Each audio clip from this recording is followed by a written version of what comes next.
Hello whisky fans, we've got another special one here today. This is Laphroaig Cairdeas 2020, which they have dubbed Port and Wine Casks, a marriage of sweetness and smoky peat flavour. So it's just been released, and Cairdeas is Laphroaig's equivalent of a Fessila bottling, so it's their whisky festival bottling. I've just chosen to use a different name to all the other distilleries. So we do know quite a lot about what goes into the bottle in this expression. From the tube and the label, we know that part of this whisky has been matured in second fill port barriques, and the remainder has been matured in traditional ex-bourbon casks and then finished in red wine casks. And then obviously the two have been married together. Two things that we don't know is, I don't think it says anywhere on here whether there is artificial colouring or if it's chill filtered. Now there was an email that came out when this was first announced which said that it is barrier filtered, so you would think that it's probably not chill filtered, but those things really need to go onto the label. So I was a little bit hesitant to buy this one, if I'm honest, for a couple of reasons. One is that I think that the Laphroaig Festival bottlings tend to be a little bit more hit and miss than some of the other distilleries, and the other one is all the talk of maturing and finishing and marrying in grape-based casks just brings back bad memories of the Laphroaig PX cask, which I must say is probably my least favourite of the range. But that's enough prejudice and preconceptions. Let's find out what's in the bottle.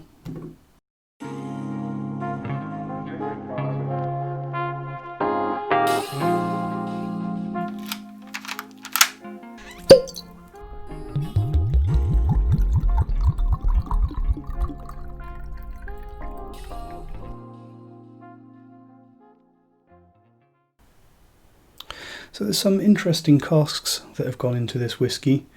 As mentioned before, the port casks are second fill, so hopefully we won't get too much of a port influence drowning out the rest of the whisky in this one. And also, generally when people talk about port matured whisky, they're talking about huge port pipes, which are some of the largest casks. They can be up to around 500 litres, so you're looking at something over twice the size of a standard bourbon cask.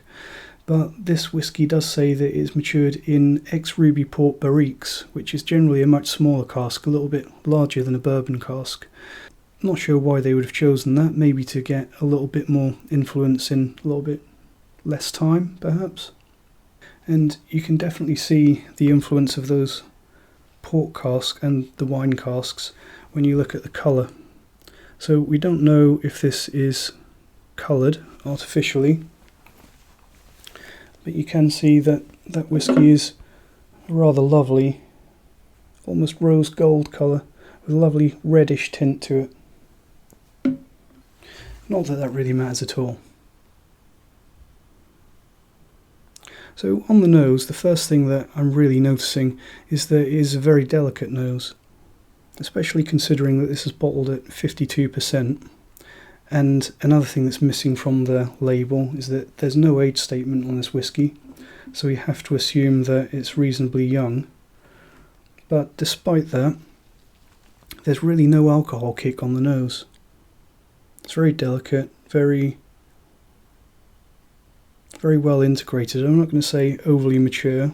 I'm not picking up really any notes of very old malt in this. And the peat is definitely there, fully intact, which is another thing that would make you think that this is not an overly old whisky. It has to be said that it's also not an overly powerful nose, but it's quite a pleasant one. Getting some lovely, warming, sweet and dirty peaty notes in there.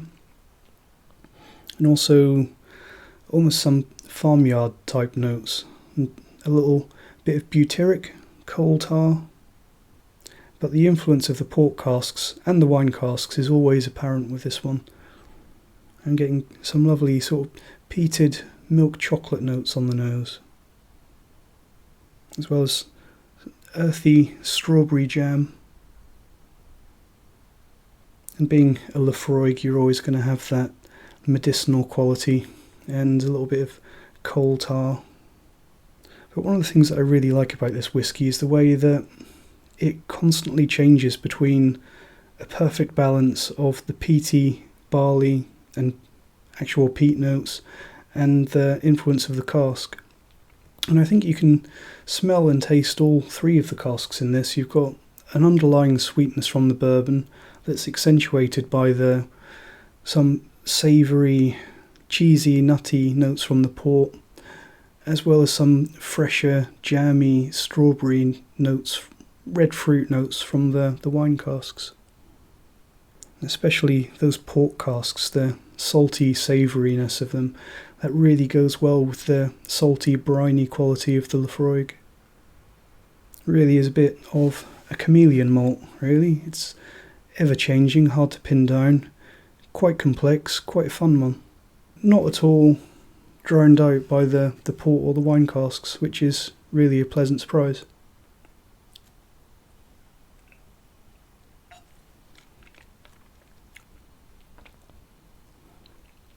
So on the palate, I would say that there's a little bit more power on the palate, much fuller than you get from the nose. And again, it's opening with those sweet, jammy, fruity notes. Definitely influenced from probably the wine casks a little bit more than the port casks on the palate. Strawberry, some sour plum notes.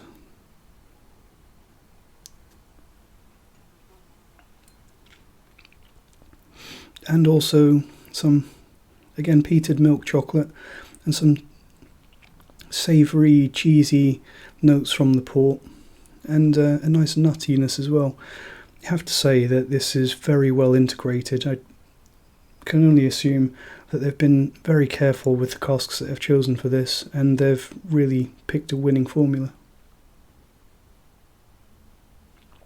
I do think this is one that really demands a little bit of time in the glass as well. The longer you have it in the glass, it really does open up and you get more and more facets to the complexity.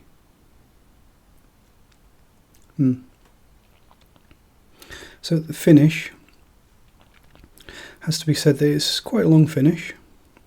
Long lingering finish, nice salty notes, obviously some nice warming peat. You're probably going to get that with any quality Laphroaig bottled at a decent strength. And you have got some lingering, jammy, fruity notes from the wine as well. Really does coat your taste buds. In classic Blue Peter style, here's one I prepared earlier. This is a little bit of the Laphroaig Cairdeas, watered down to around 45% ABV. And I haven't actually tried this one yet. This is going to be the first time trying it on camera here. You can see that there is a heavy haze to this whiskey. So that alone makes me think that, as it said in the email, this is a barrier filtered whiskey. It's not been chill filtered at all. Really is heavily misty there. So let's see how it handles a little bit of water.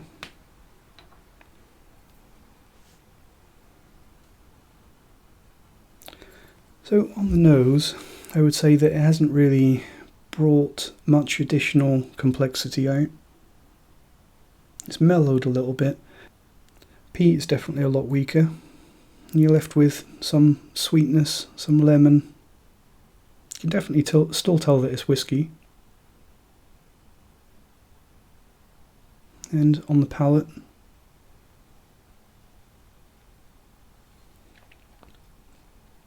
so at 45%, that has really lost a lot of the power on the palate.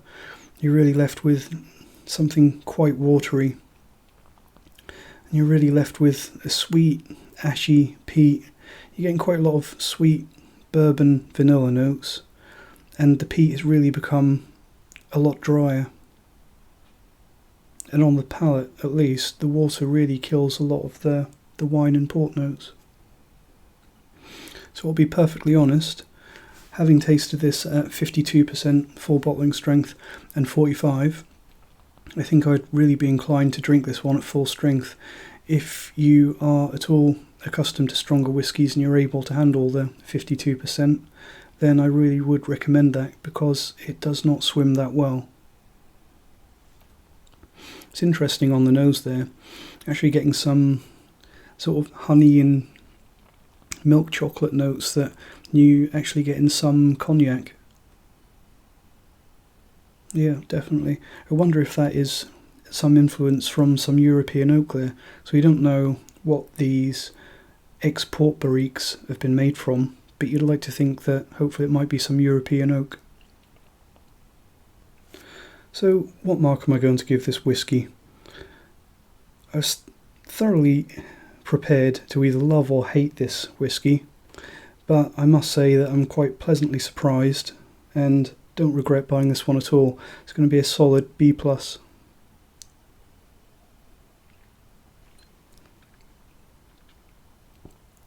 Cheers.